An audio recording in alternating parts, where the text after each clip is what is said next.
fellow Toastmasters, most welcome guest. A little more history on buildings in Rochester. Also my show and tell speech.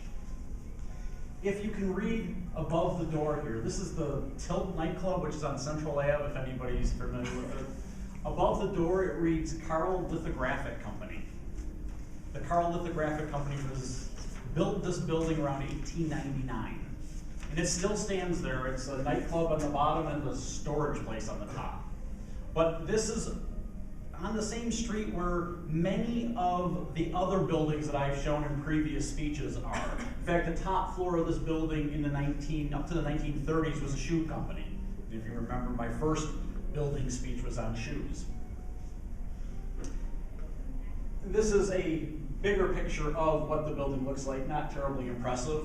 But the reason I'm doing printing today is that my dad was a stripper for 30 years. And he wouldn't have been in the nightclub. He would have been in the upper floors because a stripper was somebody who separated colors for printing. So he broke them into the primary colors. And I asked him if he ever worked at the Carl Lithographic Company or ever heard of it, and he's like, no. And I was like, well, he doesn't remember much. But found out that really wasn't his fault this time because this company ceased to exist in 1932, right, in the Depression. It looks to have failed. The William Carl who founded it was in his 70s. His son, who was, my guess, destined to take over the company, died tragically a year before.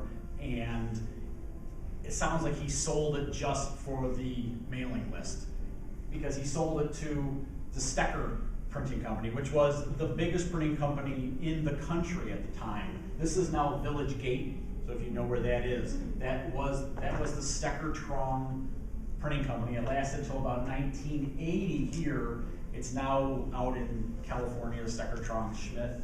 But Stecher was around same length of time basically as Carl, but he was much more successful, and their claim to fame was seed envelopes.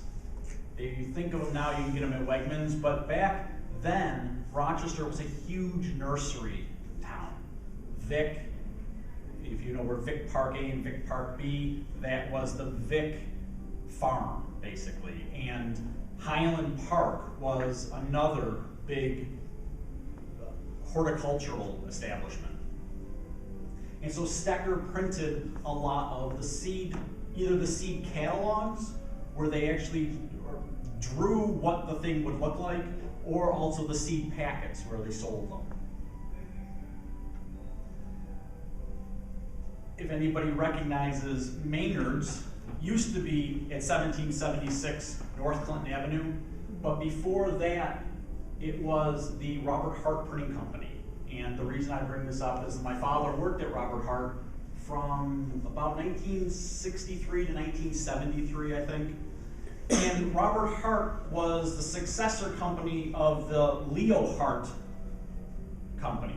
And Leo Hart made a couple puzzles that I have.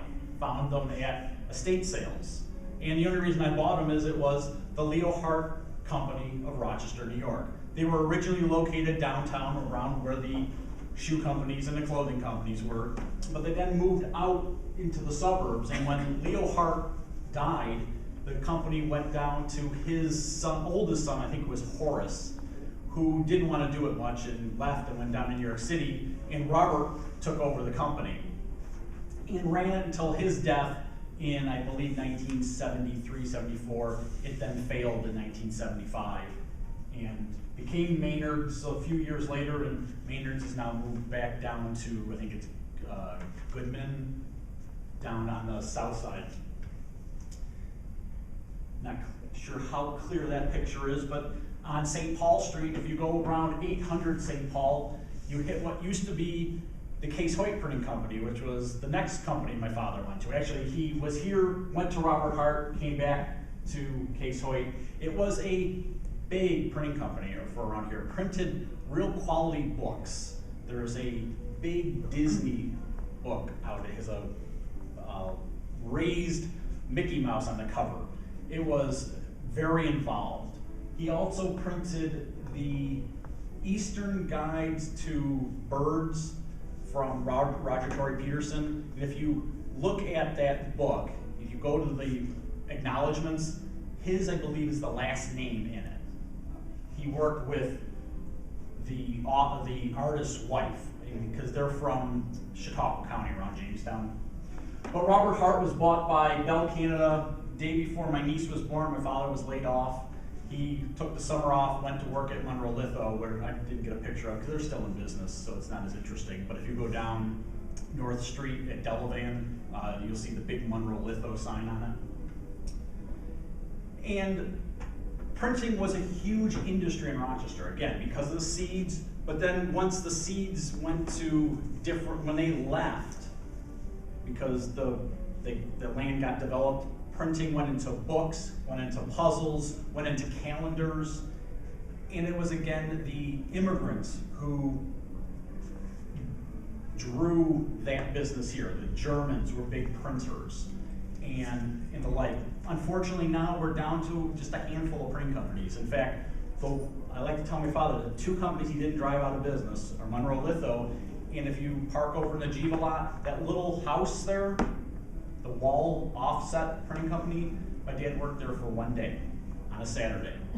They wanted to hire him, but they wanted to see how he would work, so they brought him in on a Saturday, they paid him. He didn't take the job, but I tell him, hey, look, there's 2 companies left that you worked for. So printing, again, drive around, take a look at the buildings, take a look at the architecture. Rochester has a lot to offer. Hopefully I won't be doing another speech on the photographic business when we have to reuse that big tower on State Street. But hopefully you've learned something, and I have to stop before Kathy gives me the,